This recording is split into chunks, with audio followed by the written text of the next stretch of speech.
வணக்கம். இன்னைக்கு நம்ம பார்க்க போகிறது தைப்பூசத்தை பற்றி எப்படி கும்பிடணும், என்னென்னலாம் பண்ணணும் அப்படிங்கிறத பார்க்க போகிறோம். தைப்பூசம் February 11 அன்னைக்கு நமக்கு 2025 அன்னைக்கு தைப்பூசங்கிறது வருது. தைப்பூசம் தமிழ் பக்தர்கள் வெகு சிறப்பாக கொண்டாடும் பண்டிகையாகும். இந்த நாள் முருகன் பகவானை வழிபடும் சிறப்பான நாளாகும். தைப்பூசம் நன்னாளில் பயன்படுத்தும் மந்திரங்கள், பூஜைகளை பற்றி பார்க்கலாம். முதலில் தைப்பூசம் என்றால் என்ன? தைப்பூசம் என்பது முருகனுக்கு மிகச்சிறந்த நாளாகும். அன்றைய தினத்தன்று நம்ம விரதம் இருந்து வழிபடுறது என்பதை பற்றி பார்க்கலாம். முதலில் தைப்பூச மந்திரம் ஓம் சரவண பவ அப்படிங்கிற மந்திரம். இந்த மந்திரம் முருகன் பக்தர்களால் அதிகமாக ஜபிக்கப்படும். மேலும் கீழே உள்ள மந்திரத்தை 108 முறை ஜபிக்கலாம். மூல மந்திரம் ஓம் கந்தாய நம, இல்லைனா சுப்பிரமணிய மந்திரம் ஓம் குமாராய வித்மகே சக்தி ஹஸ்தாய தீமகி தன்னோ சுப்பிரமணிய பிரச்சோதயாத்தே. தைப்பூச நாளில் இந்த மந்திரங்களை பக்தியுடன் ஜபித்து தீப பூஜை செய்து முருகனை வழிபடுவது அனைத்து நலன்களையும் பெற்றும் தரும் நம்பப்படுகிறது. அடுத்து தைப்பூசம் கும்பிட வேண்டிய வழிகள் மற்றும் முக்கிய அம்சங்கள். தைப்பூசம் என்பது முருகப்பெருமானின் பரிபூர்ண பக்தி தினமாக கொண்டாடப்படுகிறது. இந்த நாளில் பக்தர்கள் தங்கள் தவறுகளை போக்கி முருகனின் அருள் பெற விரதங்கள் மற்றும் பூஜைகளை செய்ய வேண்டும். முதலில் தைப்பூசத்தில் கும்பிட வேண்டிய வழிகள்.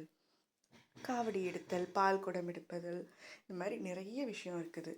முதல்ல காவடி எடுக்கிறது.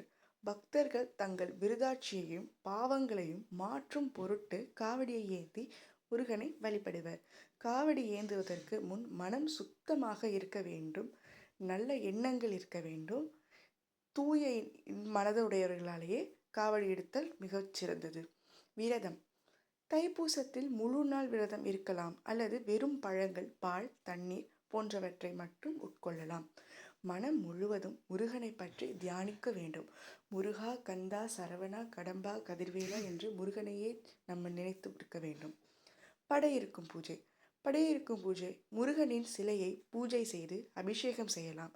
பால், தயிர், சந்தனம், தேன், விபூதி போன்றவற்றால் அபிஷேகம் செய்யலாம். அடுத்து கந்த சஷ்டி கவசம் பாராயணம். சதா நம்ம கந்த சஷ்டி பாராயணத்தை எந்த ஒரு இதுவுமே இருக்க முடியலன்னா கந்த சஷ்டி கவச பாராயணத்தை பாடிட்டு இருந்தாலே தைப்பூசத்தன்னைக்கு ரொம்ப சிறந்தது. அதை விட பெருசு வேறு எதுவுமே இல்லை. தைப்பூசத்தில் கந்த சஷ்டி கவசம் மற்றது ஸ்கந்த புராணத்தை படிப்பது மிகச்சிறந்தது. ஓம் சரவண பவ என்ற மந்திரத்தை 108 முறை ஜெபிக்க அதுவே மிகச்சிறந்தது. பிறகு விளக்கு ஏற்றி வழிபாடுதல். முருகனின் முன் திரி அல்லது நெய் விளக்கு ஏற்றி தீபாராதனைகள் செய்து பூஜை பலன்களை வைத்து நீங்கள் விடலாம். படப்பணி செய்யல்.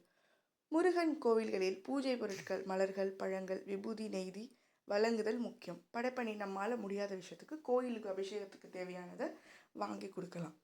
குழந்தைகளுக்கு சுமங்கலி வழிபாடு. குழந்தைகளுடைய நோய் தீர்க்கும் வரமாகவோ அவங்களுடைய நலன் உடல் நுழை கருதி ஆரோக்கியத்திற்காக பெற்றோர்கள் முருகனை வழிபடுவர். இல்லை என்றால் அன்னதானம். தைப்பூசத்தில் நாளில் உணவளிப்பது முக்கியமான தர்மமாக கருதப்படுகிறது. தானத்தில் சிறந்த தானம் அன்னதானம் என்று பல பெரியோர்களால் கூறப்படுகிறது. அதனால் அன்னதானம் செய்வது மிக நல்லது. பின்பு முருகனை தியானம் செய்தல்.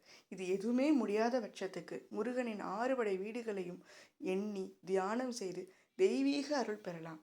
இவர் எதுவுமே உங்களுக்கு மந்திரம் தெரியலை, பூஜை பண்ண காசு இல்லை, போக முடியலை, கோயிலுக்கு பண்ண முடியல, விரதம் இருக்க முடியல, வேலைக்கு போகிறவங்க, ஸ்கூலுக்கு போகிறவங்க யாராலையும் இருக்க முடியல, தினமும் முருகனை தியானம் செய்யலாம்.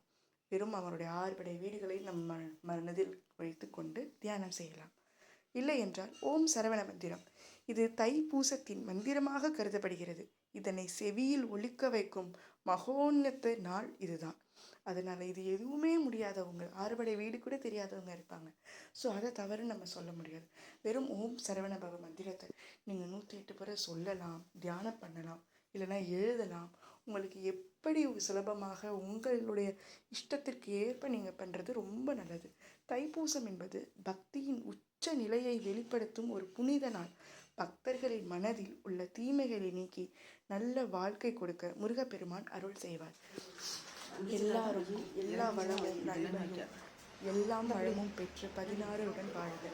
மேலும் மேலும் இது போன்ற எதையோ பார்த்து பயந்துருச்சு, அதான் ஓடிடுச்சு. நாடுகளின் சிறப்புகளையும் அபிஷேகங்களையும் கும்பிட வேண்டிய தெய்வங்களை பற்றி தெரிந்து கொள்வதற்கு செல்வா ஸ்கந்தா பக்தி சேனலை லைக் பண்ணுங்க, ஷேர் பண்ணுங்க, சப்ஸ்கிரைப் பண்ணுங்க.